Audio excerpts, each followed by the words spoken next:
Did anyone ever tell you that life after 80 would feel more like survival than living? Not many people say it out loud, but the truth is, getting older doesn't always come wrapped in wisdom, peace, and gentle mornings. It can come with weakness in your legs and worry you never thought you'd carry. You've made it this far in life. You've fought, endured, given, built. But once you hit your 80s, the world begins to change in ways that are hard to explain, unless you're living it. You might look the same in the mirror for a few years, but your strength, your memory, your independence, they begin to wear thin like old fabric. And what nobody warns you about, what they never put in books or in retirement brochures, is how this stage of life can test you in new ways, not just physically, but emotionally, psychologically, and spiritually. This video is not about fear. It's about awareness, about naming what so many older adults feel, but rarely say, about helping you prepare mentally and practically for some of the invisible challenges that show up. When you cross into your 80s, we'll go through 7 hard but honest truths about aging after 80, things you deserve to know, so you can face them with strength, dignity, and choice. Because being prepared doesn't make you pessimistic, it makes you powerful. Let's begin. Reality 1.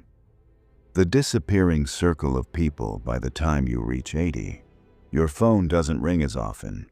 Not because people don't care, but because many of them are no longer around to call. One of the most painful realities of old age is the quiet loss of your circle friends passing away, neighbors moving to assisted living, even family becoming less available as they manage their own busy lives. It's not just about death, it's about absence, the kind that creeps in.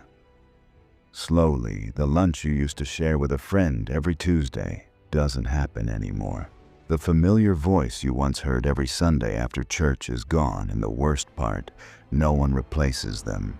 People your age are thinning out, and younger folks don't quite fill the same space in your heart.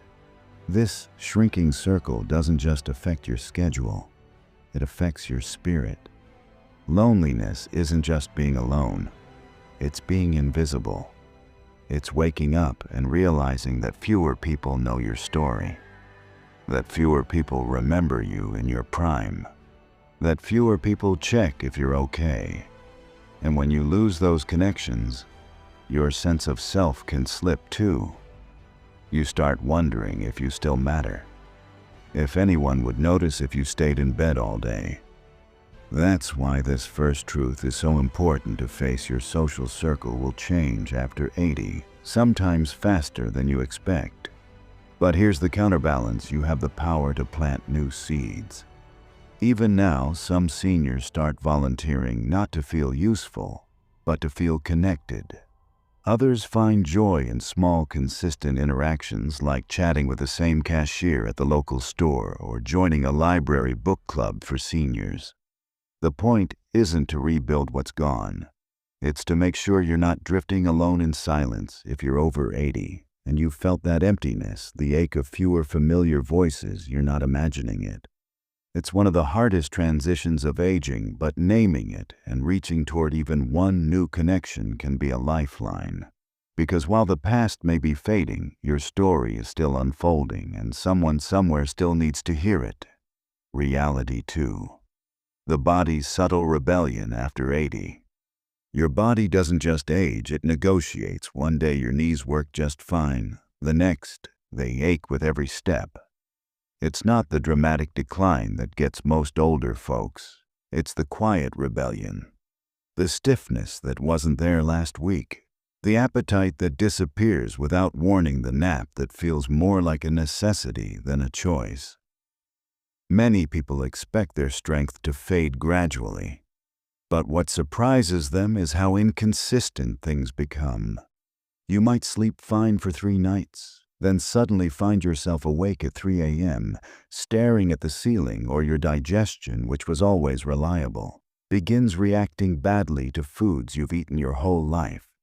It's like your body keeps changing the rules without telling you. This Unpredictability can make you feel betrayed by the very body you've lived in for decades.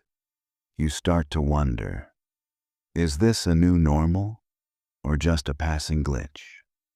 Should I see a doctor or wait it out? The not knowing wears you down.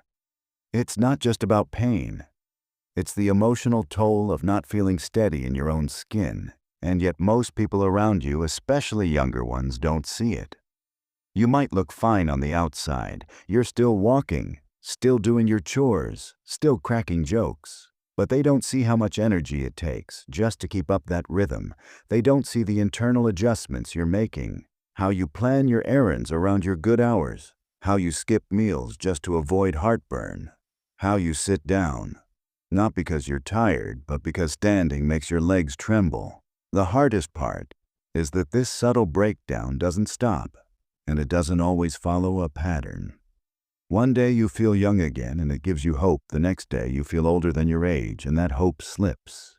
It's not weakness, it's the reality of the body working harder to maintain the same functions. You're still you, but now you need to listen more carefully, move more gently, rest more often. But here's something that helps: routines. Even simple ones: drinking warm water first thing in the morning, stretching gently before bed, going outside for sunlight, even if just for 10 minutes. These little actions remind your body that you're still on its side, that you're not giving up, you're adjusting. And that's the quiet strength of aging. Well, not in resisting change, but in learning how to move with it. If you're still watching this video and finding these insights valuable, please comment number 2 below to let me know you're here. And if you haven't subscribed yet, I recommend you subscribe and turn on the bell so you don't miss any videos.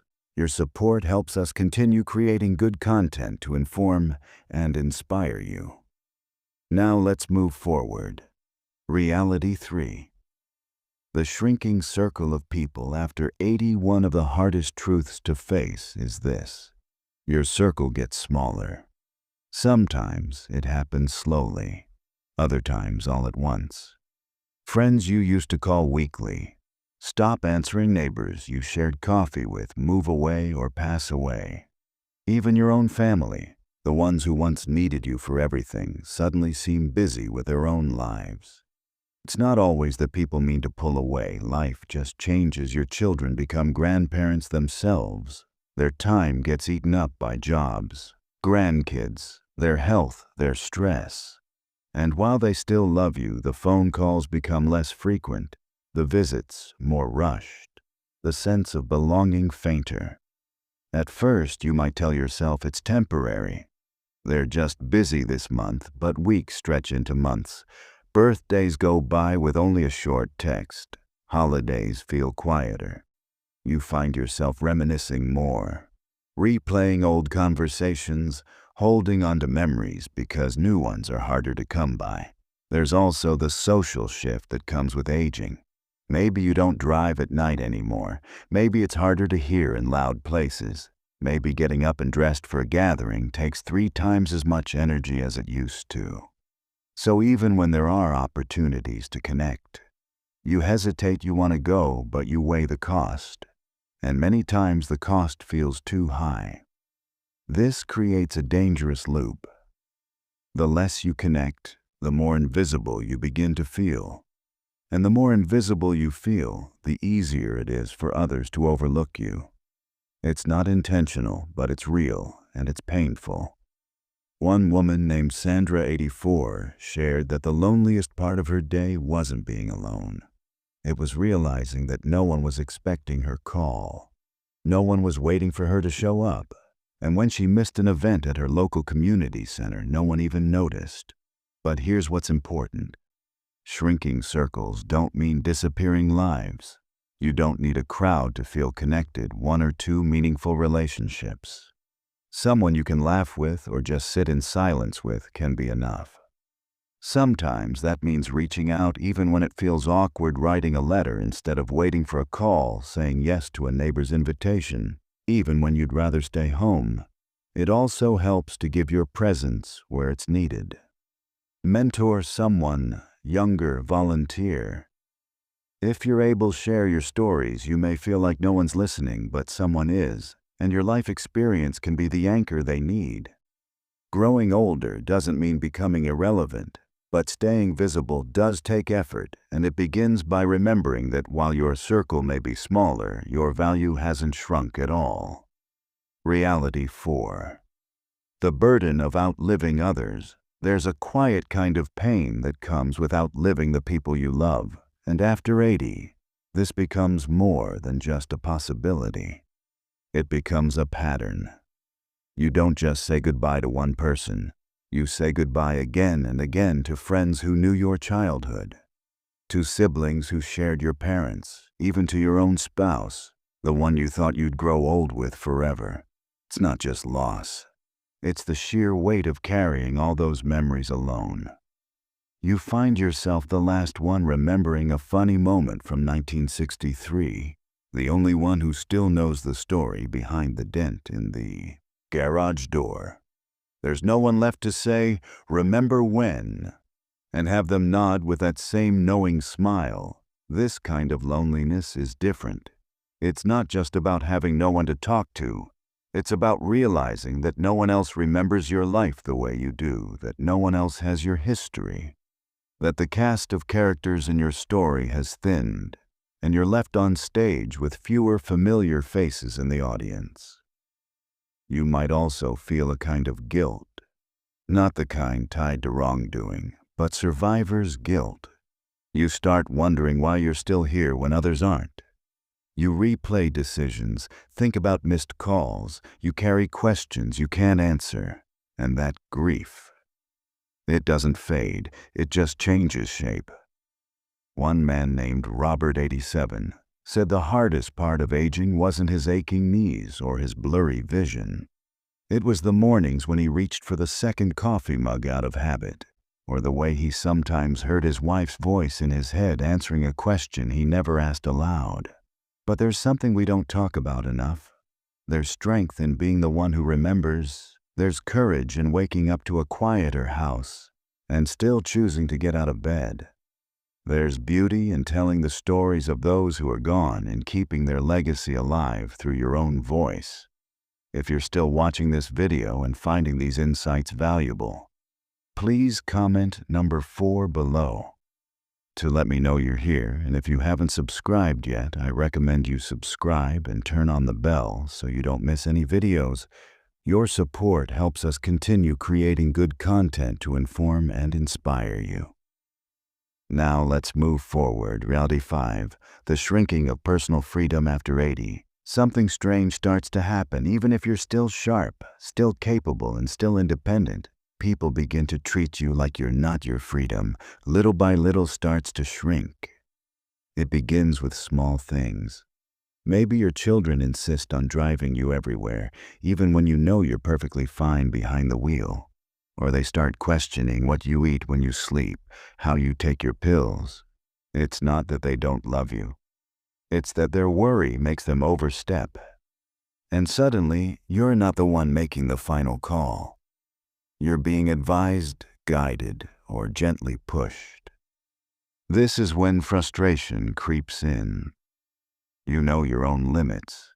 You've earned the right to choose what matters, but the world around you starts deciding for you as if old age cancels out a lifetime of judgment and self-control.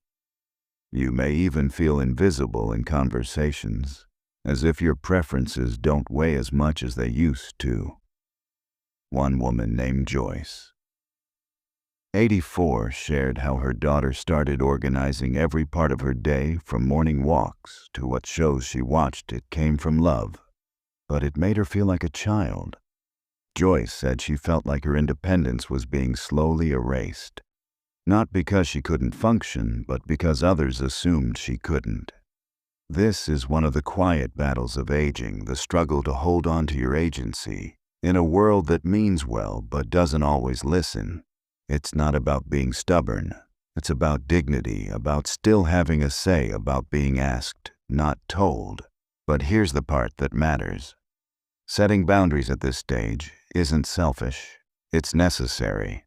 You can say, "I appreciate your help, but let me handle this." You can express when something doesn't sit right. The people who love you might be surprised at first, but over time they'll learn to respect it because the truth is, the more you protect your independence, the longer you stay connected to the world in a way that matters. Choices, what to eat, who to visit, how to spend your time, aren't just preferences. They're expressions of your identity, and no matter how old you are, your identity deserves space reality. 6. The emotional cost of outliving others. One of the hardest things that comes after 80 isn't physical pain. It's emotional loss. You start to notice that the people who once filled your days, your phone calls, your holidays begin to disappear. Old friends, past siblings fade. Sometimes even a spouse. And what's left behind isn't just sadness. It's a strange quietness that settles into your routines. Grief at this age doesn't always come in waves like it used to. It comes in stillness. You wake up and realize there's no one to call about a memory from 40 years ago. No one who really remembers you from your 20s. No one who understands the inside jokes the way you used to laugh back then.